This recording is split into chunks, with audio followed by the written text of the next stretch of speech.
지난주에는 십계명의 성격을 말씀을 드리면서 십계명은 하나님이 이스라엘 백성들과 계약을 체결하시고 그 계약의 담보물로 주신 것이라고 했습니다. 그러니까 십계명을 잘 지키면 하나님과 맺은 그 계약의 관계가 계속적으로 존속이 되고, 만일 십계명을 범하고 하나님의 계명을 잘 안 지키면 하나님과 맺은 그 계약이 파기될 수도 있다. 그런 뜻으로 주신 계약의 담보가 십계명이라고 했습니다.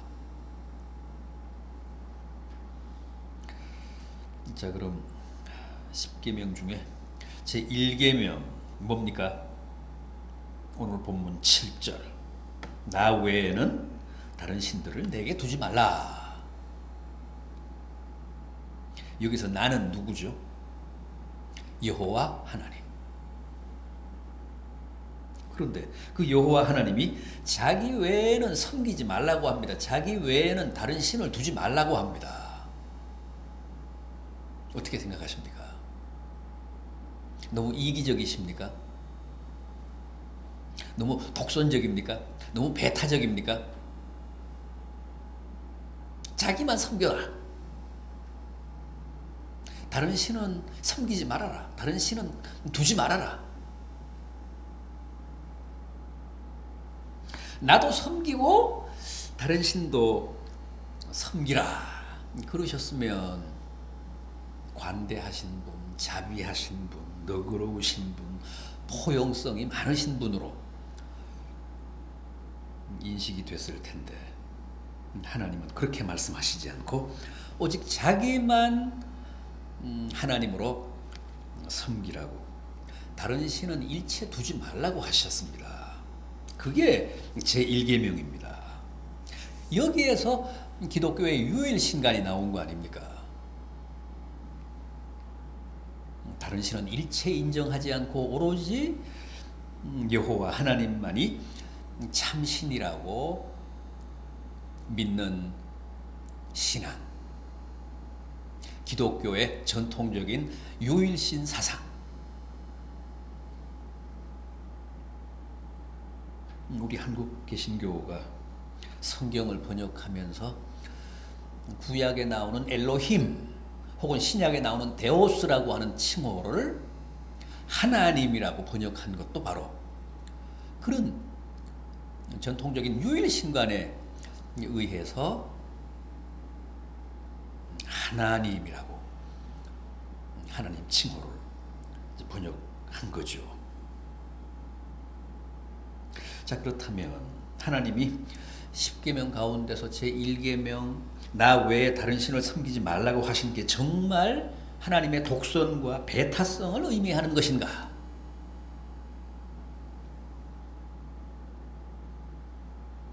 하나님이 너무도 일방적으로 그리고 이기적으로 나만 섬겨라, 다른 신은 섬기지 말아라, 내게 다른 신을 두지 말라, 그렇게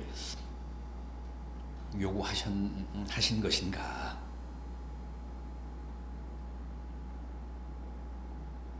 어떻게 생각하십니까? 하나님이 이기적인 신이어서, 독선적인 신이어서, 배타적인 신이어서 그렇게 우리에게 주문하신 겁니까? 결코 그렇지 않습니다. 어째서 그렇지 않다는 걸까요? 하나님이 실제 존재하는 많은 신 가운데서 나만 섬기라 그렇게 말씀을 하셨다면 그건 맞습니다. 하나님의 독선, 하나님의 배타성 맞습니다. 그런데 신은, 창조주는 오직 한 분뿐이십니다. 다른 신들은 처음부터 존재하지도 않습니다. 원래부터 없는 신인데 마치 있는 신인 것처럼 사람들이 형상을 만들고 거기에 절하며 경배해 왔다는 거죠. 다 속아서 혹은 자기의 필요 때문에 스스로 만들어서 섬기고 있는 거짓 신일 뿐이라는 겁니다. 세상에 신이 많잖아요. 그런데 그 많은 신들이 실제 존재하는 신이 아니라는 겁니다. 실제 살아 존재하는 신은 여호와 하나님 뿐이라는 겁니다. 그러니까 참신은 나뿐이니까 나만 섬기라는 거예요. 다른 신은 다 존재하지도 않고 거짓된 신이니까 섬기지 말라는 겁니다. 그래서 10계명 제1계명 가운데서 다른 신은 섬기지 말고 나만 섬겨라. 너는 다른 신을 내게 두지 말라라고 하신 말씀은 절대 하나님이 배타적이거나 무슨 독선적이어서 그런 계명을 주신 게 아니라는 겁니다. 더 이상 거짓된 신들에게 기만당하지 말고 살아있는 유일한 신인 나만 섬기라는 뜻이에요.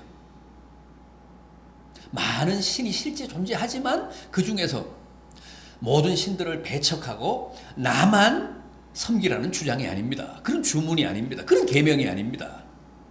다른 신은 없다는 겁니다. 신은 오직 한 분, 하나님뿐이라는 거예요.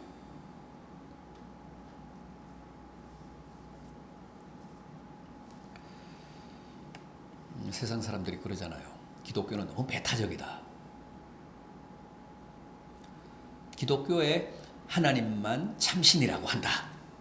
엄연히 다른 신도 있는데 다른 신도 인정하고 기독교도 뭐 믿으라 그러면 좋은데 다른 신들은 다 부정하고 기독교에서 신봉하는 하나님만 참신이라고 주장하는 것은 잘못됐다. 그렇지 않습니다. 다른 신은 없습니다. 다른 신은 다 가짜입니다. 그런데 마치 사람들이 실제 있는 신처럼 섬기고 있다는 겁니다. 그러니 더 이상 거기에 속지 말고 유일하게 존재하시는 참 하나님 여호와 하나님만을 섬기라는 거예요. 하나님은 옹졸하시고 무슨 관용이 없으시고 배타적이시고 관대하지 못해서 자기만을 섬기라고 하는 게 아니라 원래 신은 하나님 한 분뿐이기 때문에 하나님만을 참 하나님으로 섬기라는 주장이, 주문이, 명령이 바로 제1계명이라는 사실 꼭 기억하시기 바랍니다. 2계명은 뭡니까? 본문 8절 이하입니다. 너는 자기를 위하여 새긴 우상을 만들지 말고 위로 하늘에 있는 것이나 아래로 땅에 있는 것이나 땅 및 물속에 있는 것에 어떤 형상도 만들지 말며 그것들에 절하지도 말며 그것들을 섬기지 말라. 나 내 하나님 여호와는 질투하는 하나님인즉 나를 미워하는 자의 죄를 갚되 아버지로부터 아들에게로 3, 4대까지 이르게 하거니와 나를 사랑하고 내 계명을 지키는 자에게는 1000대까지 은혜를 베푸느니라. 우상을 만들지 말라. 형상을 만들지 말라. 그게 제2계명입니다. 여기 형상은 뭐고 우상은 뭡니까? 사람들은 늘 하늘에 있는 것, 땅에 있는 것, 땅 아래 물 속에 있는 것의 형상을 만들어 놓고 그걸 신이라고 절하며 섬겨왔습니다. 뭐 유사일에 그렇게 해왔습니다. 그러니까 어떤 특정한 형상을 만들고 그걸 신이라고 그 앞에서 절하게 되면 그 형상이 우상이 되는 거죠. 사람의 형상을 만들거나 짐승의 형상을 만들거나 물고기의 형상을 만들어 놓고 거기에 절하면 그 형상이 신이 되는 겁니다. 우상이 되는 겁니다. 북한 주민들이 김일성의 형상, 김정일의 형상을 만들어 놓고 그 앞에서 절하잖아요. 그러니까 김일성, 김정일의 형상이 우상이 된 겁니다. 신이 된 겁니다. 거짓하지 말라는 거죠.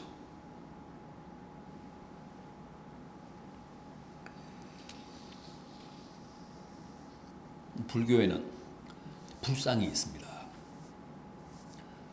가톨릭에는 마리아 상이 있잖아요. 성자들의 상이 있잖아요. 그 마리아 상 앞에서 예배드립니다. 기도합니다. 성자들의 상 앞에서 기도합니다. 그 다 우상입니다. 지금 제2계명에 위배됩니다. 형상을 만들지 말고 그 앞에서 절하지 마라. 형상을 우상화하지 마라. 어떤 형상을 신으로 숭배하지 마라. 그게 제2계명입니다. 우리 기독교에도 형상이 있죠. 어떤 형상이죠? 십자가 형상이잖아요. 그래서 아주 보수적인 교단은 십자가도 못 만들게 해요. 교회에 십자가 상도 못 붙이게 합니다. 사람들이 혹 그 십자가 자체를 우상화할까 봐. 기독교가 십자가상을 내거는 것은 기독교의 상징으로 내거는 것이지 그 십자가상 자체를 숭배하기 위한 목적은 아닙니다. 마치 불교에서 부처상 앞에 경배하는 것처럼 그런 개념으로 우리가 개신교에서 십자가상을 내거는 건 아닙니다. 기독교를 상징하는 그런 형상으로 십자가를 내걸 뿐이지 십자가 자체를 숭배하지는 않습니다. 십자가 없어도 상관없습니다. 십자가를 숭배할 바에는 차라리 십자가를 없애는 게 맞습니다.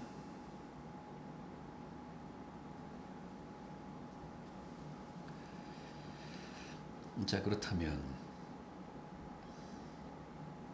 하나님은 왜 이렇게 형상을 만들지 말라고 하셨을까요? 근본적으로 사람들이 왜 형상을 만들까요?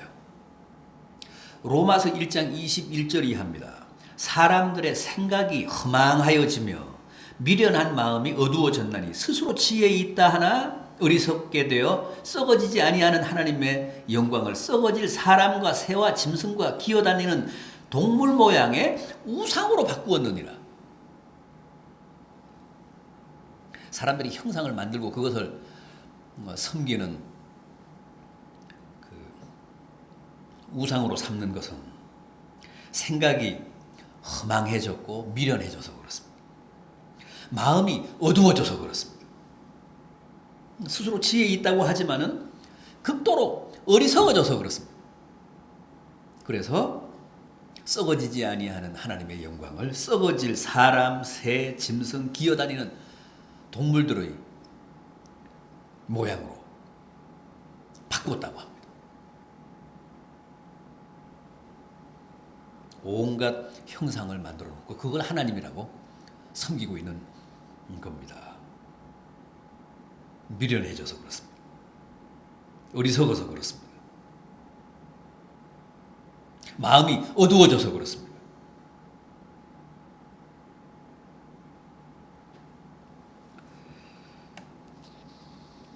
그런데 하나님이 이렇게 형상을 만들지 말라, 우상을 섬기지 말라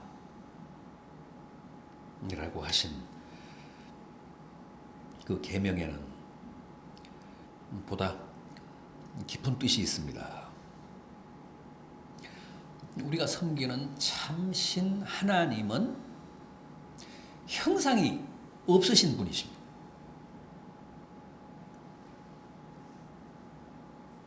하나님은 초월자이기 때문에 형상이 없으십니다. 시간도 초월하고 공간도 초월해 계시는 분이시기 때문에 특정한 형상이 없습니다. 형상이라는 것은 결국 시간과 공간 안에 존재하는 겁니다. 그런데 하나님은 시간도 초월하시고 공간도 초월해 계십니다. 그래서 하나님에게는 거침이 없습니다. 하나님은 시간을 초월해 계시기 때문에 과거와 현재와 미래에 동시적으로 존재하십니다. 하나님은 공간을 초월해 계시기 때문에 대한민국에도 계시지만 동시에 미국에도 계십니다. 주일날 우리가 교회에서 예배드리잖아요. 하나님은 공간을 초월해 계시기 때문에 하늘에도 계시고 동시에 이 땅에도 계시고 우리 교회 예배 시간에도 계시고 동시에 다른 수많은 교회 예배 시간에도 계십니다. 그러니까 시간과 공간을 넘나드시는 분이십니다. 시간과 공간에 경계가 없습니다. 그건 하나님이 형상이 없으시기 때문에 가능하신 겁니다. 형상을 초월해 계십니다. 따라서 어떤 형상을 만들어 놓고 이게 하나님이다 그러는 것은 가짜입니다. 그건 사기입니다. 형상을 초월해 계시는 분을 어떤 특정한 형상 속에 가둬 놓고 이게 하나님이다 그러면 그건 안 되죠. 그건 거짓입니다. 그건 진정한 하나님이 아닙니다. 그래서 형상을 만들지 말아라. 하나님은 그 형상에 갇혀 계시는 분이 아니시다. 시간과 공간을 초월해 계신 분이시다. 인간이 만든 그 조잡한 형상 속에 계시는 분이 아니시라는 거예요.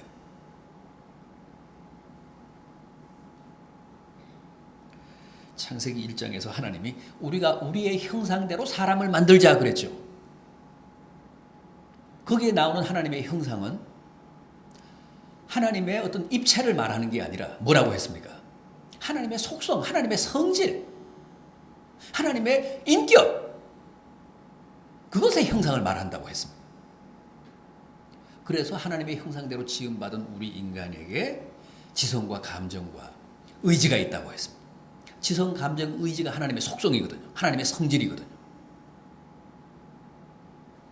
하나님의 외모를 뜻하는 게 아니라 창세기 1장에서 말씀하는 이마고데이, 하나님의 형상이라는 말은 하나님의 속성, 하나님의 본질, 하나님의 성질의 형상을 뜻하는 겁니다.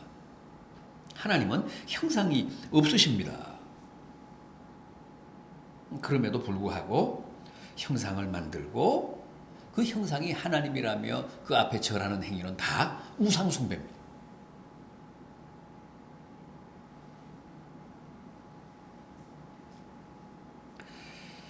자, 그럼에도 불구하고 이 형상을 만들고 그걸 신이라며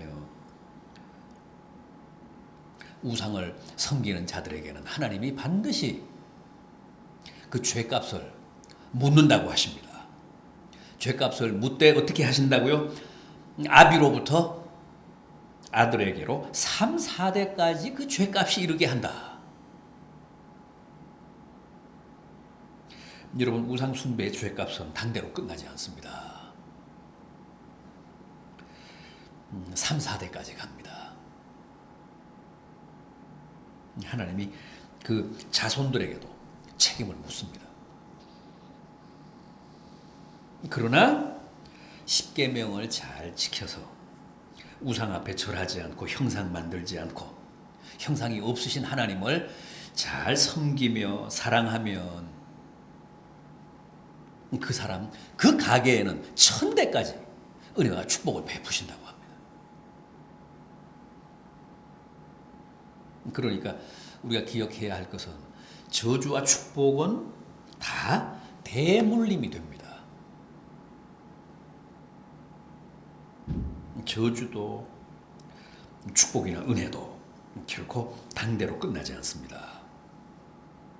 우리가 철저하게 우상을 배격하고 오직 하나님만을 사랑하며 하나님의 계명만을 쫓으며 살아야 할 이유는 지금 우리들의 삶에 우리 자녀들, 우리 후손들의 운명이 달려서 그렇습니다. 우리가 우상을 멀리하며 오로지 하나님만을 잘 섬기면 우리 당대도 복을 누리게 될 뿐만 아니라 우리의 자녀들, 우리의 후손들도 축복을 누린다는 겁니다.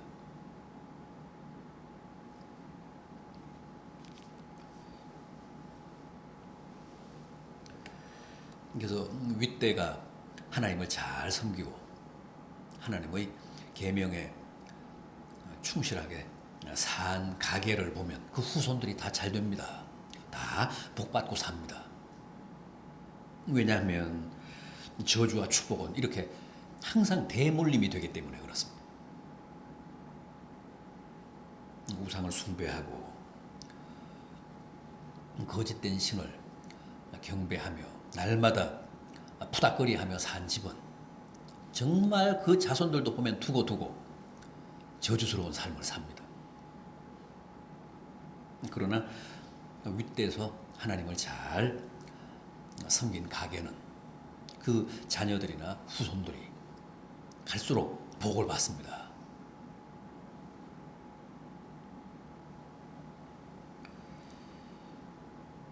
자, 하나만 더 보겠습니다. 제 3계명입니다. 오늘 본문 마지막 절인 11절. 너는 내 하나님 여호와의 이름을 망령되이 일컫지 말라. 나 여호와는 내 이름을 망령되이 일컫는 자를 죄 없는 줄로 인정하지 아니하리라. 하나님의 이름을 망령되이 일컫지 말라. 여기 망령이라는 말은 히브리 말로 샤위라고 합니다. 샤위.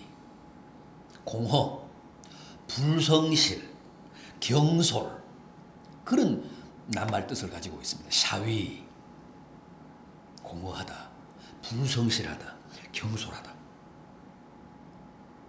따라서 이 계명은 하나님의 이름을 경솔하고 불성실하게 사용을 해서 욕되게 하지 말라는 뜻입니다. 하나님의 거룩하신 이름을 모욕하지 말라는 거죠. 우리가 하나님의 이름을 성호라고 하죠. 성호. 거룩한 이름을, 거룩한 하나님의 호칭을 욕되게 하지 말라. 이름이라는 것은 그렇잖아요. 우리 개념으로도 그렇습니다만 히브리 전통에서도 그렇습니다. 사람을 부르는, 상대를 부르는 단순한 기호나 호칭이 아닙니다. 이름은 곧 그 사람을 대표하면 그 존재 자체를 뜻합니다. 우리가 기도할 때 주님의 이름으로 하잖아요. 주님의 이름으로 한다는 얘기는 주님의 인격으로, 주님의 존재로 한다는 뜻입니다.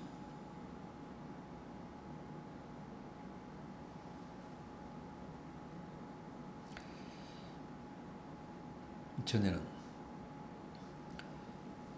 우리나라에도 이제 그런 전통이 있었잖아요. 그런 유교 전통이 있었습니다. 어른들, 특히 부모들의 존함은 함부로 안 불렀습니다. 어른들이 자네 춘부장의 함자가 뭔가 그러면 성자 노자입니다 그래야 됩니다. 조성노입니다 그러면 나는 그 무식한 놈입니다. 그 쌍놈이 그렇게 대답합니다. 성자 노자 되십니다.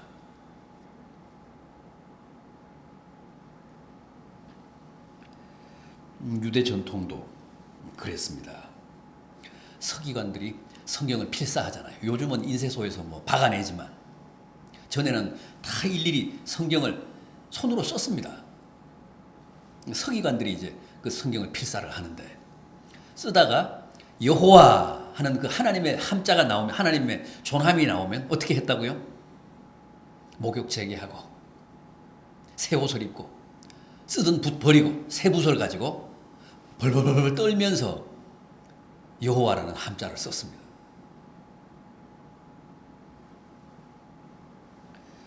그만큼 조심했습니다.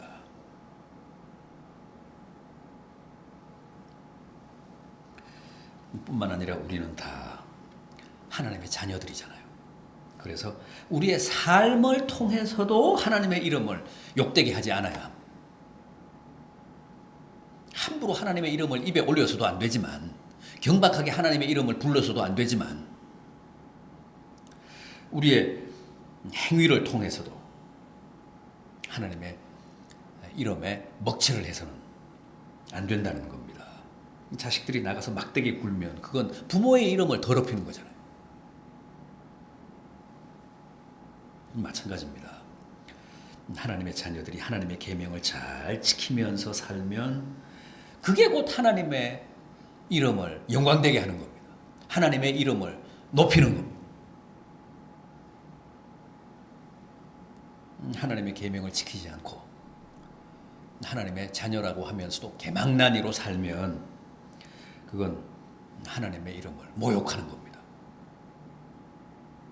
결국 하나님의 이름을 망령되게 하는 거죠.